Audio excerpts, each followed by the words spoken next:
Setelah itu dibawalah kertas tadi ke pengadilan. Nanti pengadilan akan memanggil istri, memanggil suami. Lalu ditanyanya, hai ibu istri pertama, ya benarkah ini surat tanda tangan ibu? Betul Pak Hakim. Apakah selama ini tidak ada masalah dalam rumah tangga ibu? Tak ada Pak Hakim. Jadi intinya ibu setuju ya setuju. Cepatlah pukulkan palu dulu. Kalau bisa jangan ke meja tuh, kepala suami saya ini pukulkan. Karena hidup di zaman Nabi SAW, apakah kita sebagai hamba Allah dapat melawannya? Dajjal, kata Nabi SAW, dalam solat kita selalu minta 6 kali, dalam solat 5 kali. Allahumma inni a'udzubika min azabi jahannam, wa min azabil qabri, wa min fitnatil mahya wal mamat, wa min syarri fitnatil masihid. Kenapa ada Al-Masih di belakangnya? Al-Masih Isa, Al-Masih Dajjal. Karena bentuknya sama macam Al-Masih Isa, tapi dia Dajjal yang palsu.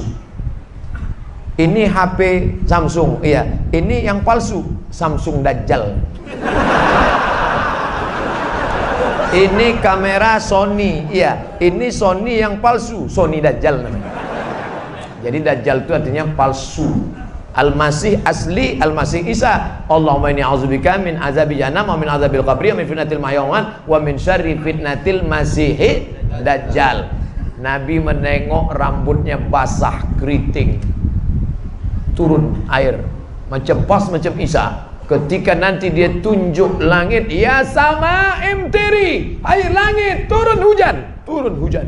Ya ardi umbuti, hai tanah tumbuh tanaman, tumbuh tanaman. Ada orang mati ditunjuknya, ya mayat qom, hai mayat qom, tegak, bangun engkau. Mayat itu pun tegak berdiri, persis macam Nabi Isa. Tapi bedanya apa? Benar kata dia, batil. Batil kata dia, benar. Siapa yang selamat waktu itu? Cara menyelamatkan diri dari Dajjal adalah pertama, membaca surat Al-Kahfi malam Jumat. Baca Kahfi malam Jumat. Yang kedua, hafal pangkal Al-Kahfi 10 ayat, ujung Al-Kahfi. Lalu kemudian sebelum salam, Allahumma inni a'udzubika min adzabi jahannam wa min adzabil qabri wa min fitnatil mahya wal mamat wa min syarri fitnatil masihid dajjal. Sekarang Pak Ustadz, Dajjal itu sudah keluar atau belum? Cucu cicitnya sudah mulai keluar. Dajjal yang golongan A2A, 3A, 4C sudah keluar. Tapi yang asli yang 4E itu belum lagi. Dan kita minta andai dia keluar, kita selamat dari fitnah Dajjal insyaallah. Amin. Apakah boleh kita makmum ke orang yang tak semazhab dengan kita? Contohnya imamnya Hanafi, kita Syafi'i. Karena ustadz di masjid kami bilang tidak sah solatnya. Tolong tunjukkan rujukannya Pak Ustadz. Kalau ustadz ini mengatakan tidak sah solat beda mazhab, maka semua jamaah Batam yang ada di Masjidil Haram tidak sah solatnya. Karena orang Batam mazhabnya Syafi'i, sedangkan imam Masjidil Haram Syekh Abdurrahman Sudes mazhabnya Hambali. Saya tinggal di Maroko 2 tahun. Maroko itu mazhabnya Maliki. Berarti sholat saya 2 tahun itu mesti saya gantilah. Maka buka buku 37 masalah populer dalam masalah mazhab, sholat beda mazhab, maka sholatnya sah. Imam Syafi'i bermakmum kepada mazhab Hanafi ketika beliau berada di Irak. Kampung Imam Hanafi namanya Kufah. Imam Hanafi meninggal tahun 150 di Kufah. Imam Syafi'i selama di Kufah bermakmum kepada mazhab Hanafi. Saya tak fanatik terhadap mazhab. Idza qanatal imamu faqanata. Kalau saya sholat subuh di masjid, mazhab saya Hambali, imamnya mazhab Syafi'i, imamnya berkunut. Bagaimana sikap saya, Syekh? Kata Syekh Ibnu Utsaimin di Saudi Arabia, kalau imammu berkunut, angkat tangan kau ucapkan amin. Allahumma hdina fi man hadait, amin. Wa'afina fi man afait, amin. Wa tawallana fi man tawallait, amin. Wa barik lana fi ma a'tait, amin. Wa qina bi rahmatika syarra ma qadait, amin. Sisanya tak diaminkan karena sisanya itu bukan doa tapi sana. Fa innaka taqdi wa la yuqda alaik. Kayak yang hafal ikut. Fa innaka taqdi wa la yuqda alaik wa innahu la yadhillu man walait wa la yu'izzu man adait. Tabarakta rabbana wa ta'ala.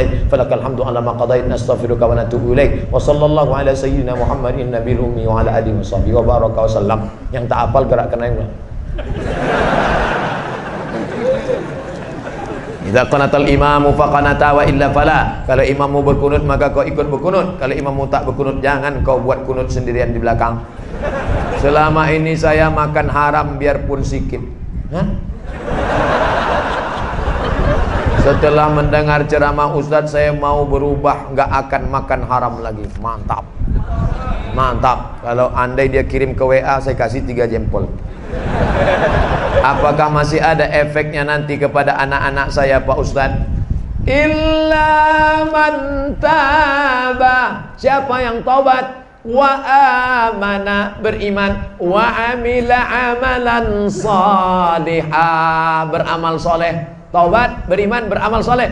Ulaika yubaddilullahu sayyiatihim hasanat. Diganti Allah yang buruk-buruk dulu menjadi yang baik-baik. Mudah-mudahan kita termasuk yang itu, insyaallah. Saudaraku, yang kau sudah azam taubat, diganti Allah yang buruk-buruk dulu menjadi yang baik. Malam ini kau ambil wudu, kau sholat tahajud, kau menangis bersimpuh bertasbih. Astaghfirullahaladzim, astagfirullah, astagfirullahaladzim. Kenapa bang menangis bang? Itulah tak kau kasih juga aku nikah lagi. Sangka minta ampun mau berdosa. Itu juga yang mau. Saya Hadi dari Papua Barat. Jauh. Tepatnya di Raja Ampat. Saya mau bertanya, Ustadz, bagaimana cara bertaubat dengan fulus? Hah? Oh, tulus. 2 pula dikasihnya F, sangka. Rukun taubat. Pertama, an-nadamu fil qalbi, menyesal dalam hati. Menyesal, menyesal, menyesal. Yang kedua, al-iqraru bil lisani, dengan lidah. Astaghfirullahalazim. Agak panjang. Astaghfirullahalazim alladzi la ilaha illa huwal hayyul qayyum wa atubu ilaih. Yang lebih panjang. Allahumma anta rabbi la ilaha illa anta khalaqtani wa ana 'abduka wa ana 'ala 'ahdika wa 'adika mastata'tu. A'udzubika min syarri ma sana'tu wa abu laka bi ni'matika 'alayya wa abu bi dhanbi. Faghfir li fa innahu la yaghfiru dzunuba illa anta. Tak hafal saya Pak Ustaz, cari di Google. Sayyidul istighfar, enter, print, cetak, tempel. Di mana sering ditengok-tengok. Kebetulan di kantor, tempel kantor. Allahumma anta rabbi la. Ibu-ibu yang masak tempel dekat kuali. Allahumma anta rabbi la ilaha illa anta khalaqtani wa ana 'abduka wa ana 'abduka wa 'abduka. Al-iqraru bil lisan, an-nadam bil qalbi, menyesal dalam hati. Al-iqraru bil lisan dinyatakan dengan lidah. Al-itmaru alla ya'uda ilaihi abadan, bertekad kuat tidak akan balik kepada perbuatan ini. Istighfar. Ayolah bro, kita ke karaoke malam ini. Tidak. Aku kalau sudah kukatakan taubat kepada Allah, sekalipun ke karaoke ini, tidak, sekali tidak, tidak. Kami yang bayar. Ayolah.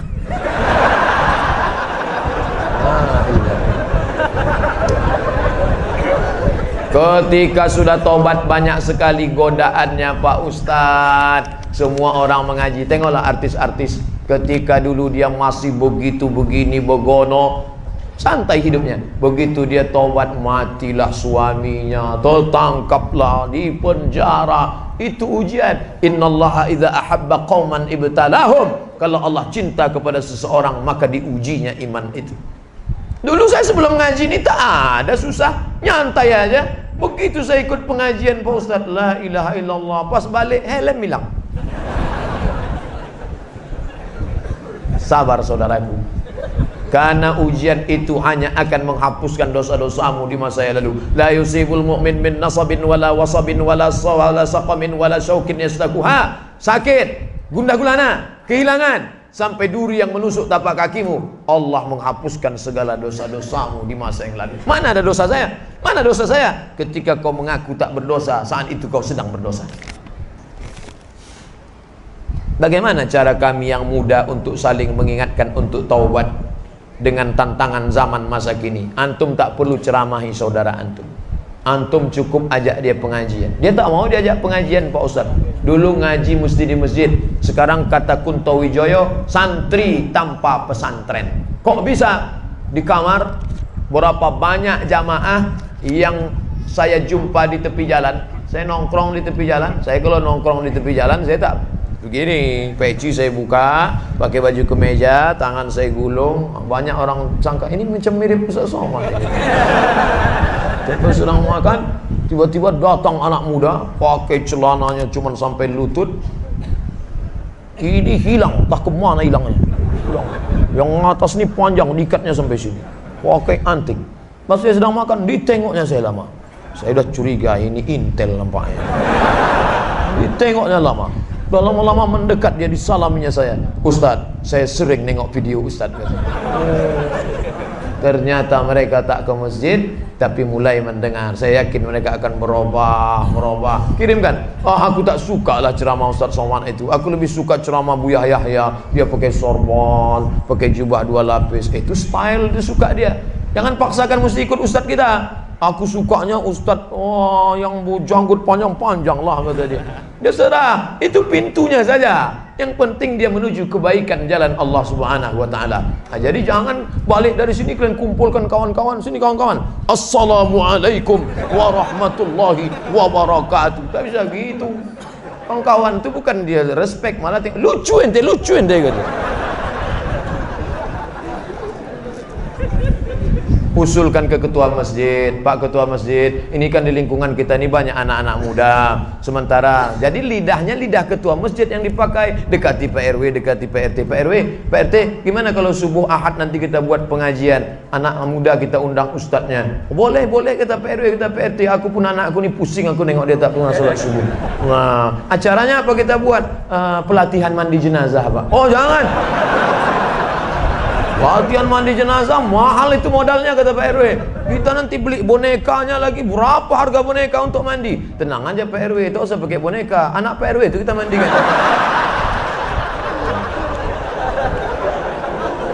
Apa boleh seorang suami menikah lagi tanpa sepengetahuan istri pertama?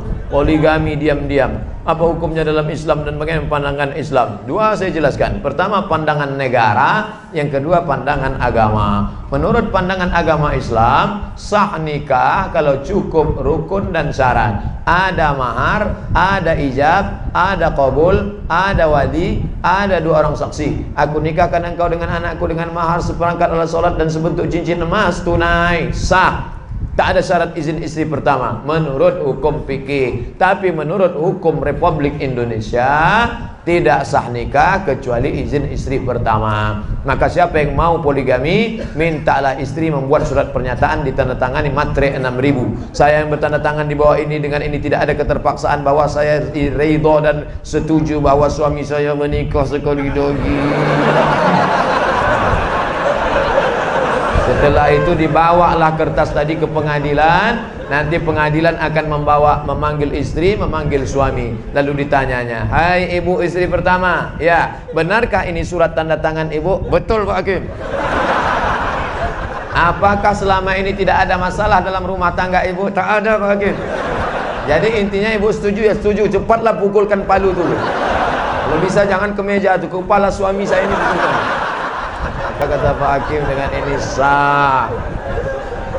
Maka dengan ini sah. Lalu dengan modal secari kertas tadi, maka menikahlah dia. Kalau tidak, maka istri pertama bisa menuntut ke pengadilan. Nah, itu dia. Di Batam saya tak tahu di mana kantor. Kalau di Pekanbaru nanti saya tunjukkan kantornya.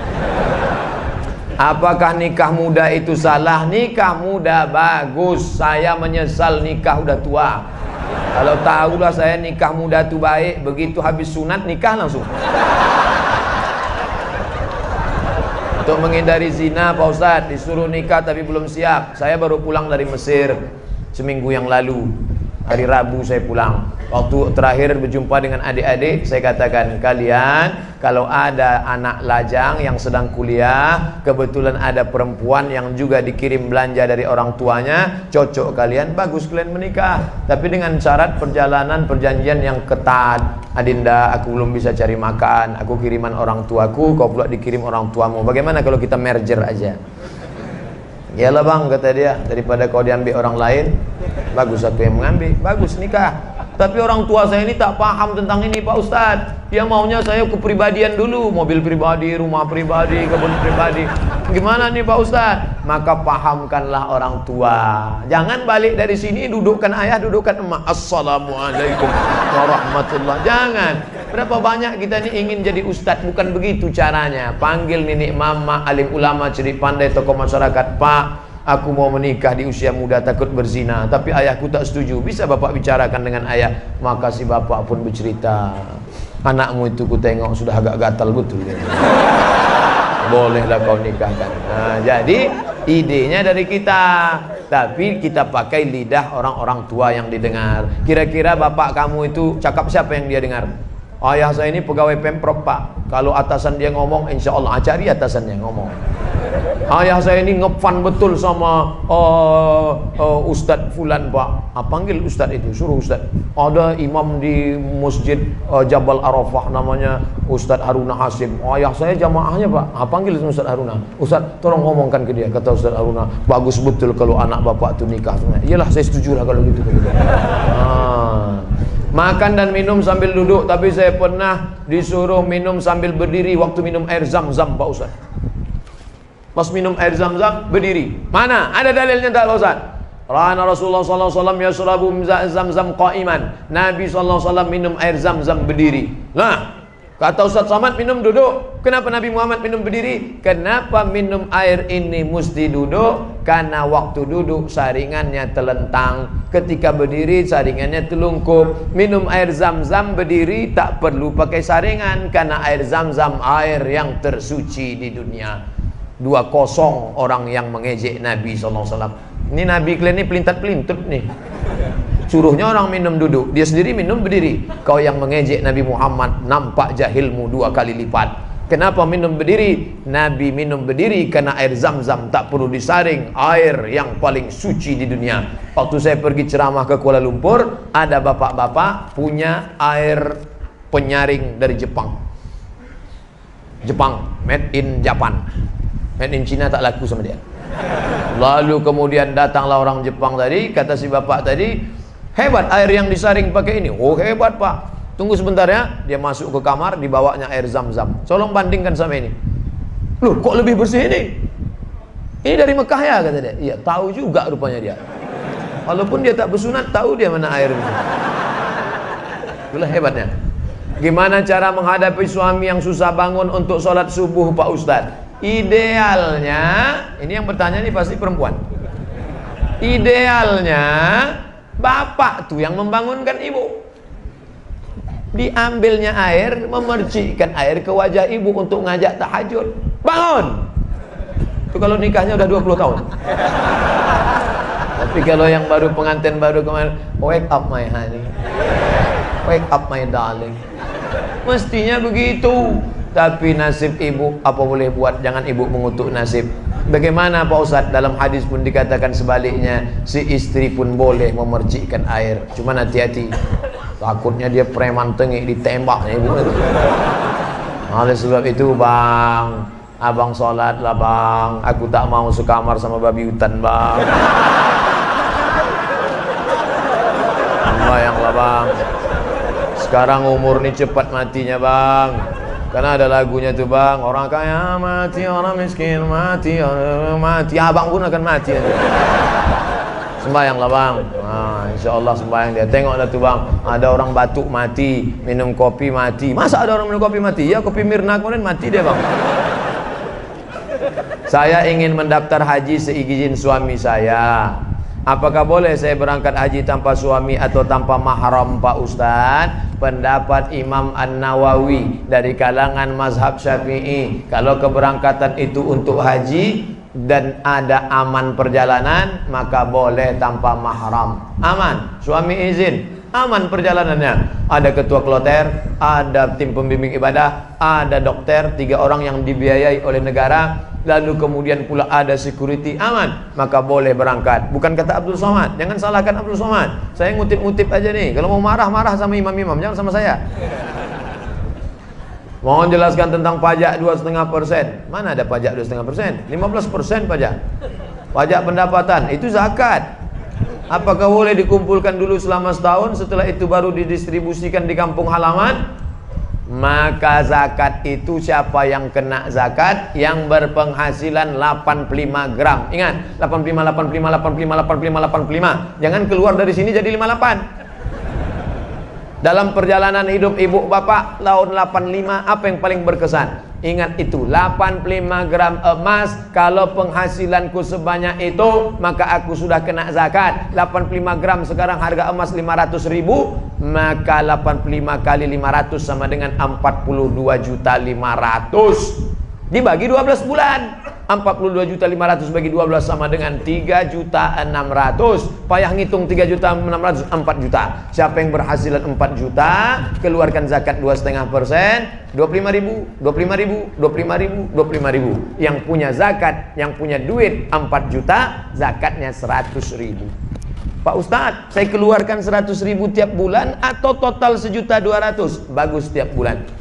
Kan sama aja 1.200.000. Jumlahnya sama, setannya beda. Kalau 100.000 ringan, tapi kalau sudah 1.200.000, allazi waswisu fi sudur. Mau kemana bro? Mau bayar zakat. Berapa? 1.200.000. HP Android 1.300.000. Tengok, kalau jin yang menggoda kita, bisa kita bacakan ayat kursi. Ini kawan sekantor kita. Kita bacakan sama dia, hafal pula dia dari kita lagi. Maka kalau kita bacakan Allahul Qayyum la ta'khudhuhu sinatun. Kenapa kau bacakan aku? Aku mau bayar zakat, kau goda-goda juga.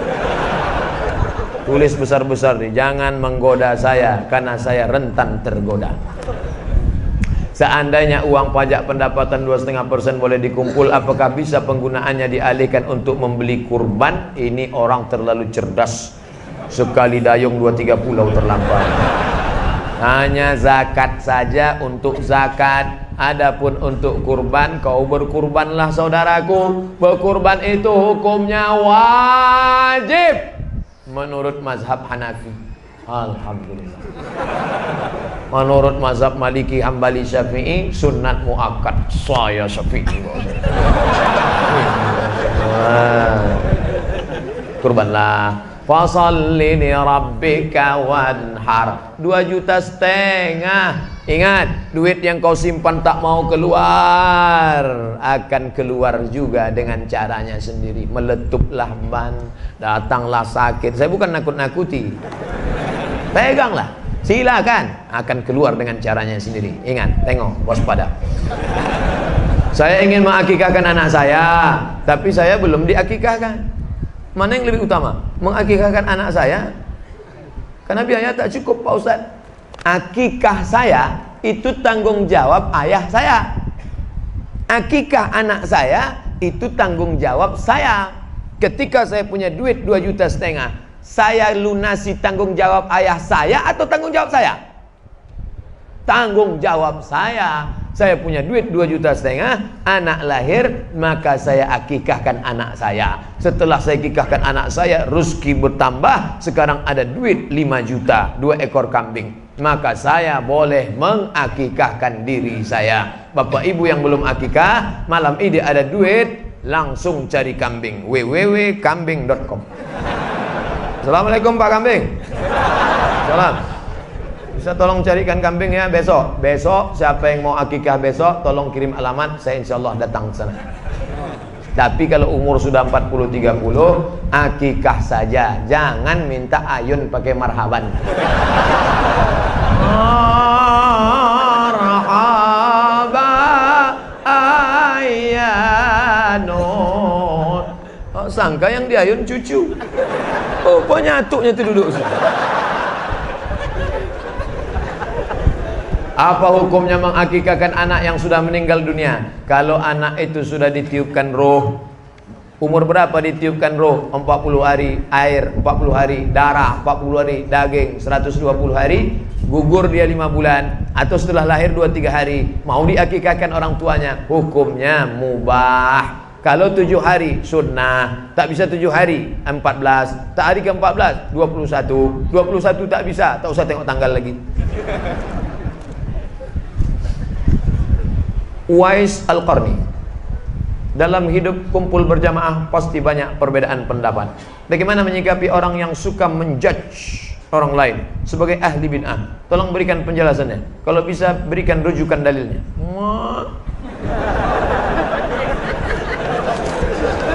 Tidak boleh. Ini saya kutip pendapat Ustadz Abdullah Hadrami, saudara kalangan salafi dari Malang. Apa kata Ustadz Abdullah Hadrami? Murid langsung Syekh Ibnu Utsaimin, 4 tahun mulazamah dengan Syekh Utsaimin di Makkah, di Saudi Arabia. Jangan menuduh saudaramu pelaku bid'ah kalau perbuatan itu tidak disepakati ulama bahwa dia bid'ah. Ketika kau katakan, hei pelaku bid'ah, maka bid'ah sama dengan hei dolalah, dolalah sama dengan hei penghuni neraka. Hati-hati. Selama masih ada dalilnya, tak boleh kau katakan itu perbuatan bid'ah. Tapi kalau sepakat ulama bahwa itu bid'ah, maka kau mesti menegakkan bendera kebenaran. Bid'ah, batil, haram. Tapi selama dia tidak bid'ah, ada dalilnya. Dalil dari jauh, dalil dari dekat, dalil am, dalil khas, tak boleh kau katakan bid'ah. Apakah jodoh juga harus wajib kita selipkan di doa?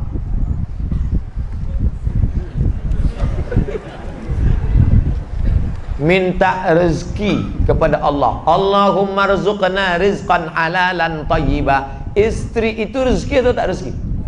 Rezeki, duit rezeki, kebun rezeki, rezeki, istri rezeki. Makanya kita diajarkan doa, Rabbana hablana min azwajina, berikan kepada kami istri, wa zurriyatina, anak-anak, qurrata a'yun, yang sejuk dipandang mata.